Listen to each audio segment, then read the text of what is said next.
Hundreds of years of relentless drought have dictated the terms of survival across the scorching plains of South Asia. Yet a massive engineering intervention is now fundamentally altering that reality.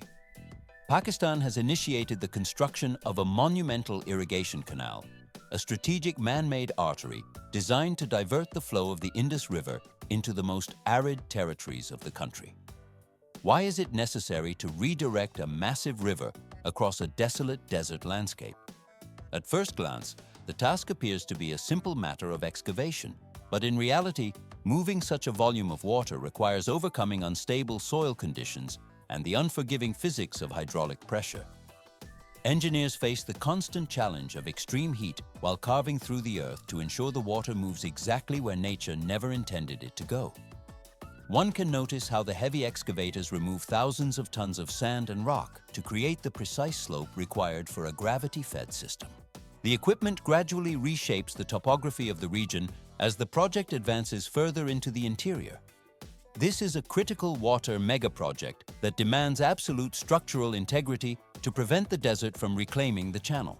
But this is just the beginning. Everything only gets more complicated as the construction teams encounter shifting sands that threaten to collapse the newly formed banks. The process is only gaining momentum as more sectors of the dry plains are prepared for the arrival of the Indus River. It is visible how the concrete lining is applied to the floor and walls of the canal to seal the channel against massive seepage losses. This layer prevents the precious liquid from disappearing into the porous ground before it reaches the intended agricultural zones. And this is not the limit. Therefore, every mile of the irrigation system undergoes rigorous geological testing to ensure the ground can support the weight of millions of gallons of moving water. The transformation of the landscape continues as the engineering teams push deeper into the heart of the drought-stricken territory. The man-made river gradually extends across the horizon, marking a transition to the next level of national infrastructure development. From here, the diversion project moves toward its goal of establishing a stable water supply for millions. 499 kilometers. This is the total distance the water of the Indus River must travel across the parched plains of southwestern Pakistan. Why did the nation embark on a project of such immense scale and duration? For many decades, the territory was defined by chronic water scarcity, where the earth lay dry and cracked under extreme heat. But without a massive engineering intervention, the mighty Indus River would continue to flow just out of reach, while the local population queued for every drop of clean liquid. It only looks obvious that a river can be redirected, but in reality, this required a bold national decision to transform the arid landscape. Over $800 million is the estimated investment poured into this infrastructure over more than 20 years of intermittent construction. One can notice how the first phase of the project commenced in 2002, marking the start of a struggle against unpredictable rainfall and a landscape that made agriculture nearly impossible. The process is only gaining momentum. More than 10,000 workers were employed to operate hundreds of modern construction machines across the challenging terrain. It is visible how the heavy equipment maneuvers through dust and heat to carve a path through the earth. Because the terrain is so unforgiving, the progress required constant technical precision and human endurance. At first glance, the Kachi Canal is a simple waterway, but in reality, it represents a lifeline for regions long starved of vital resources. The camera glides along the concrete embankments where the water finally began to flow after 2 decades of labor. Everything only gets more complicated as the system integrates into the local geography. Hundreds of excavators and bulldozers worked continuously to move millions of tons of soil and rock. One can notice the slow tilt of hydraulic booms as they reinforce the banks against erosion. But this is just the beginning. Therefore, the completion of the main structure marks a definitive shift in the regional water management strategy. The water now moves steadily toward the interior, transitioning into a calm and controlled distribution phase across the once dry plains. This concludes the primary construction stage of the monumental irrigation network. 250 miles is the total length of the construction corridor, where one of the most significant earth-moving operations in the history of modern Israel began. Hundreds of hydraulic excavators and heavy-duty dump trucks initiated the excavation, systematically stripping the desert landscape. Every 24 hours, approximately 70,000 tons of sand and soil were displaced from the Negev desert. Over 1,200 engineers, specialized operators, and laborers maintained a constant presence, working in rotating shifts to ensure the machinery never stopped. Why did the workforce have to endure such grueling conditions? The project demanded absolute continuity, despite daytime temperatures frequently climbing above 115 degrees Fahrenheit. This human and mechanical effort was necessary to shape a canal with a wide U-shaped profile, measuring 150 feet across at its base with an average depth of 23 feet. 1 inch per 100 feet is the incredibly tight longitudinal slope margin maintained to allow water to move naturally by gravity without the use of pumps. Such a precise gradient requires constant verification over vast distances. Survey crews utilized laser leveling instruments to recheck the elevation every 160 feet, ensuring the canal floor remained perfectly aligned with the design specifications.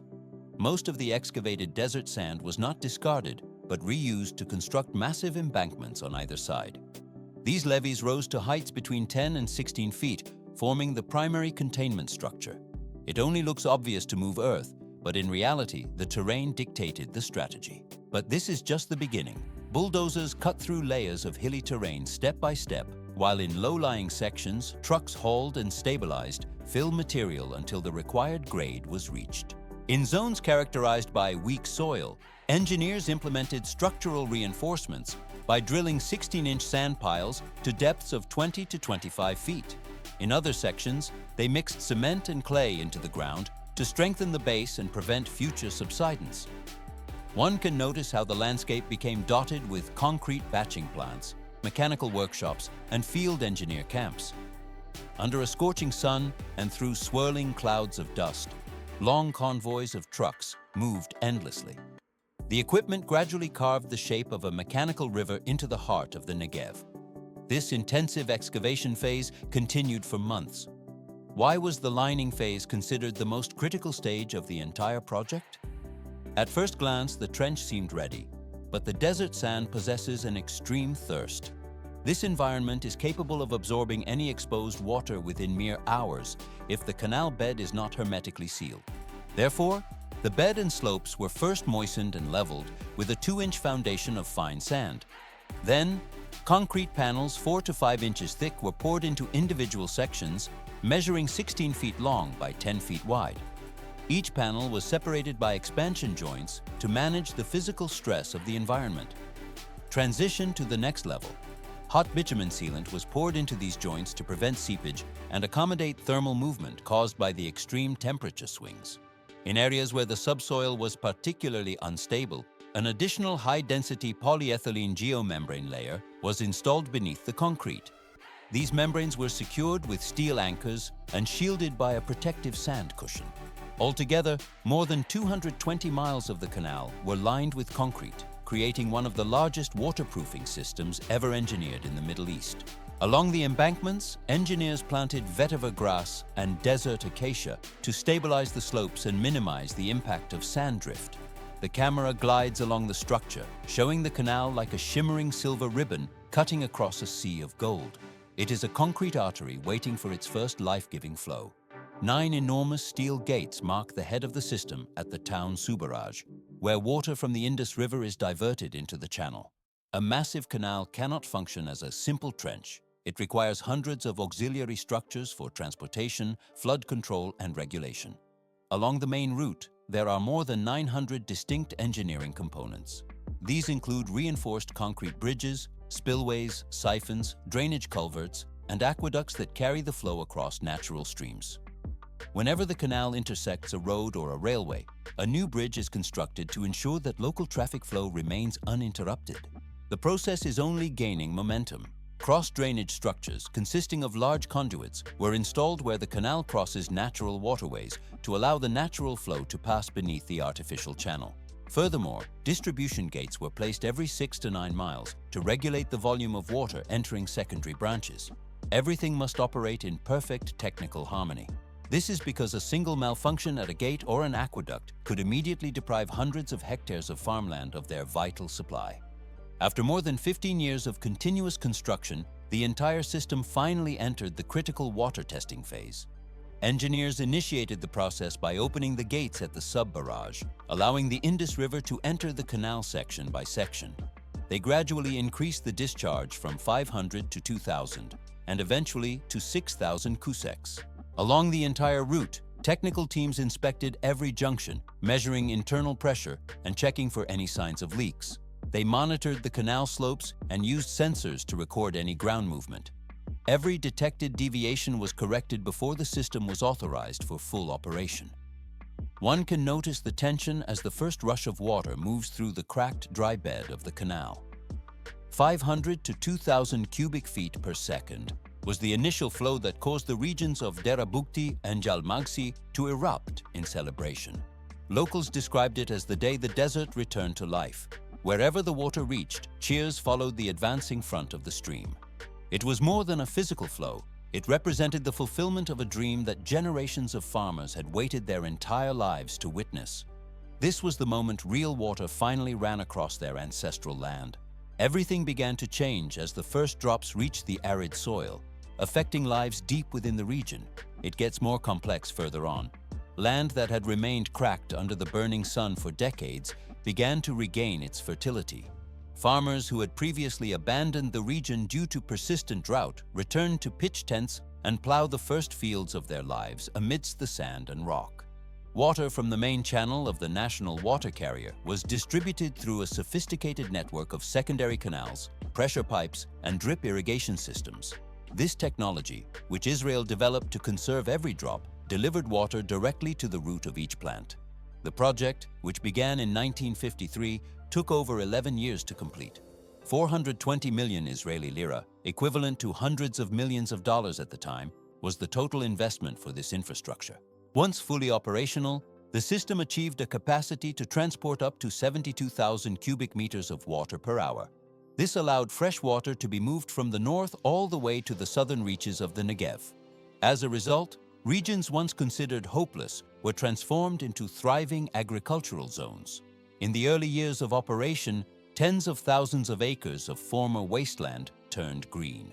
Where there was once only dust and sun, orchards of oranges and vineyards began to flourish alongside wheat fields and vegetable farms. Rows of date palms grew heavy with fruit in the reclaimed soil. Seen from satellites, a long green ribbon now winds across the golden desert, serving as the green artery and artificial lifeline of the country. The transformation extended beyond the fields as communities were rebuilt and high-tech farms rose from the sand.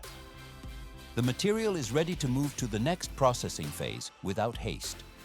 422 kilometers. That is the scale of the mechanical artery stretching across the Arabian Peninsula. Why channel seawater directly into the heart of a desert instead of relying on traditional river sources? It seems simple to just pump water, but the extreme salinity and heat of the Red Sea make the process an engineering battle against physics. This vast sea-to-land network relies on massive steel pipelines to sustain life where natural freshwater is almost non-existent. 180 millimeters is the thickness of the reinforced steel used in the primary intake systems. The process begins at the coastline, where raw seawater is drawn from the open ocean to provide a continuous, uninterrupted supply for the desalination facilities. Large intake lines are positioned offshore with surgical precision. One can notice how heavy lift cranes, operating from massive coastal platforms or stabilized barges, carefully align each section before lowering them into the depths. It gets more complex further on. As the pipeline extends toward the shoreline, individual segments are connected sequentially to form a single, continuous conduit. This entire structure is designed to operate under constant hydraulic load. Precision alignment is critical at this stage, as even minor deviations of a few centimeters can compromise long-term performance and flow efficiency. Once the assembly is finished, the intake line is reinforced with structural support frames and anchored to the seabed to withstand underwater currents. Installation starts at large staging yards, strategically placed along the planned route. Fully manufactured steel pipe sections are grouped here by their specific diameter, length, and installation sequence. Engineering teams perform final visual inspections to check for pipe straightness, coating integrity, and identification markings. Proper organization at the staging area is essential to maintain a continuous workflow and reduce errors in the harsh desert environment. survey teams simultaneously establish the exact path across the dunes. Using global positioning systems, total stations, and terrain data, the alignment is marked directly on the ground with stakes and visible paint. This ensures the pipeline follows the most stable path, avoiding weak soils and areas prone to erosion. For lines stretching hundreds of kilometers, accurate routing is vital for structural integrity. The construction site must be cleared and leveled before any trenching begins. Temporary access roads are opened parallel to the pipeline to accommodate a constant flow of trucks, excavators, and welding units. In the desert, site preparation includes dust control and sand stabilization measures to protect the machinery and ensure worker safety. It only looks obvious to clear the land, but in reality, this foundation dictates the speed of the entire project. Large tracked excavators begin digging the trench once the route is finalized. Each trench is excavated to a precise width and depth to allow for pipe placement and backfilling. Soil is sorted on site, where suitable material is kept for backfill and unsuitable debris is removed. Maintaining a consistent depth is essential to prevent pipe deformation once the weight of the earth is reapplied. Explosives are used to carve trenches directly into solid rock in mountain zones. Engineers drill deep holes, place controlled charges, and detonate them in a precise millisecond sequence to fracture the bedrock. The resulting blasted trench creates enough depth to seat the pipeline securely where mechanical digging is impossible. This method allows the construction to continue through extreme landscapes while keeping the pipe buried and protected. The pipe is never placed directly onto the raw trench floor. A layer of selected material, typically fine sand or screened soil, is spread evenly to create a soft bedding layer. This layer distributes loads uniformly and reduces stress concentrations on the steel. The bedding is leveled and compacted to achieve the required elevation. In loose desert soils, this step is crucial for the long-term stability of the infrastructure. 40 meters is the width of the prepared construction corridor. This allows the installation process to proceed at an average pace of approximately 1.5 kilometers per day. Pipe sections measuring 18 meters in length are used to reduce the number of field welds. Such large sections impose very high demands on lifting equipment and transportation logistics. The process is only gaining momentum as the welding teams move in. A hydraulic internal lineup clamp is positioned inside the pipe joint at the welding site. This device expands with 360-degree gripping shoes to hold the two pipe sections perfectly concentric. An automated welding operation, supported by 80 personnel and dozens of machines, can complete up to 150 welds per day on 42-inch diameter pipes. Every joint then undergoes automated ultrasonic inspection to detect any internal defects. The field joint coating crew performs abrasive blasting to clean the steel surface. They apply a multi-component liquid epoxy coating to form a durable, fully sealed protective layer. One can notice how the coating creates a seamless barrier against corrosion. Everything only gets more complicated when it is time to move the pipe into the earth. Side crane tractors, specialized vehicles for large diameter pipelines, are used to lower the assembled string. Multiple side booms operate in sequence, lifting the pipe using padded slings and steel cables to protect the epoxy. The pipe string is raised evenly and held suspended as the machines move slowly along the trench. Precise coordination is essential to prevent any bending or contact with the trench walls. The pipe is lowered gradually, centimeter by centimeter, until it rests on the prepared bedding. Surveyors continuously monitor the elevation and natural curvature to ensure no residual stress is introduced. This method allows for fast and highly accurate placement across flat desert terrain. The equipment gradually moves forward, leaving the installed section behind. The trench is backfilled in multiple layers once the pipe is positioned. The initial layer consists of fine material to protect the coating, followed by the original excavated soil. Each layer is mechanically compacted to achieve the required density and minimize future settlement. In desert conditions, where wind and temperature extremes affect soil structure, proper compaction is the only way to ensure the pipeline's longevity. But where does the water come from? They turn to the nearly inexhaustible source of the sea. Seawater contains approximately 3.5% salt, making it too salty for human consumption. Desalination technology provides Saudi Arabia with a nearly unlimited supply of usable water. The pipeline carries this water from giant plants located next to the Red Sea. 7 million liters of seawater can be converted into drinking water every single day by a single plant. This process consumes a massive amount of energy to strip the salt from the molecules. After being purified, the water is delivered through the modern pipeline network to residential areas. The cost is high, reaching $5 per cubic meter compared to only a few tens of cents in other regions. The molten heat of the desert is thus countered by a cold, mechanical flow of life-sustaining liquid.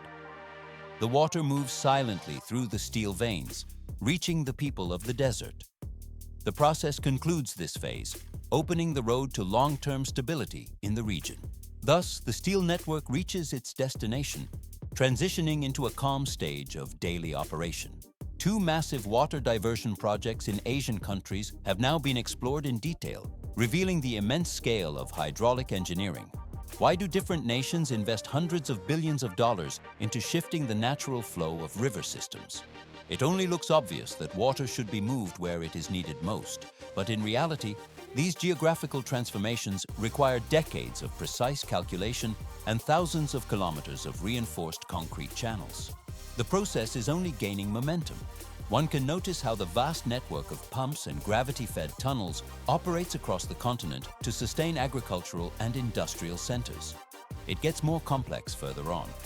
Projects in other sovereign territories around the globe demonstrate equally ambitious solutions to the challenge of water scarcity.